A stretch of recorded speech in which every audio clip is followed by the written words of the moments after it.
Hello and welcome to Tuning Up Part 2. We're going to get your lyre in tune. I've had many questions about the words keys, pitches, and tunings being confusing. So we'll end the confusion right now. Many lyres are in different tunings. Some sound high, some sound low. But the way each note is tuned with its interval from string to string would be the same using my tuning. And this is the tuning I'm going to show you on a diagram. Your lyre is not my lyre. They come in all sizes, but we're going to find the proper tuning for your lyre. If your thinnest string is an E note, you are in tune with me. You'll be able to play along with songs note for note and be in tune. If it's not an E, you can still get a lot of benefits from the techniques and the exercises and the instructions. But let's find the proper tuning for your lyre. I'm going to show you a diagram, and we number the strings 1 through 7.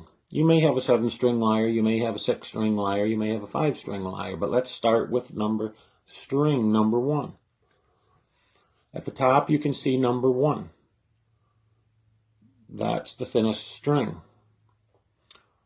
Before we go any further, let me say you may have a lyre with heavy strings on the right side and thin strings on the left, which is what they call harp tuning. In that case, you'd simply reverse the letters in the horizontal row, and that's easier than it sounds. So let's continue.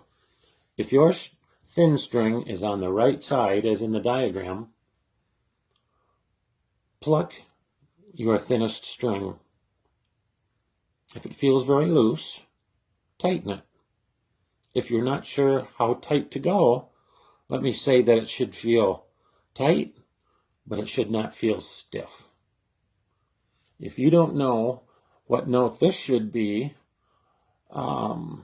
makers put strings on lyres to have them in certain pitches. We kind of have to find the right note to make your lyre sound its very best. So if your thinnest string is neither too loose nor too tight and stiff, you've probably got it at the correct tension. And that's where we start. If you pluck string number 1, it will be one of the notes in the vertical column, A, B, C, D, E, F. And you can find this note name with a small tuner or a phone app tuner. Phone app tuners are free and they make a very nice pocket handy tuner. So, for instance, if you pluck your thinnest string and your tuner says it's a C note, then the C note and all of the other notes in that horizontal row, those notes will be your tuning. If your thin note is an A on your tuner, look at the horizontal rows with A being to the far right, then all of those notes in the horizontal row of A are your notes for your strings. And you can disregard all of the other horizontal rows that make this diagram look so confusing. Now, that means you can learn techniques from these videos. You can learn exercises from these videos. Lots of tips and tricks will be available. But to be able to play along with me, note for note, on the songs in the later lessons is impossible. We will be out of tune with each other. Now, why is this like this? Well, that's the nature of lyres. Some folks buy smaller lyres if they want to sing along with their lyre, and these higher pitches may match their voice. Maybe the lower pitches match their voice.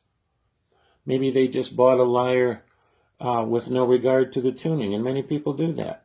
Many people just make pretty music on their lyre, and they don't sing. And singing has nothing to do with it. But the chances that your lyre are going to be in tune with my lyre are small. That's the nature of lyres. So, I'll just repeat real quick.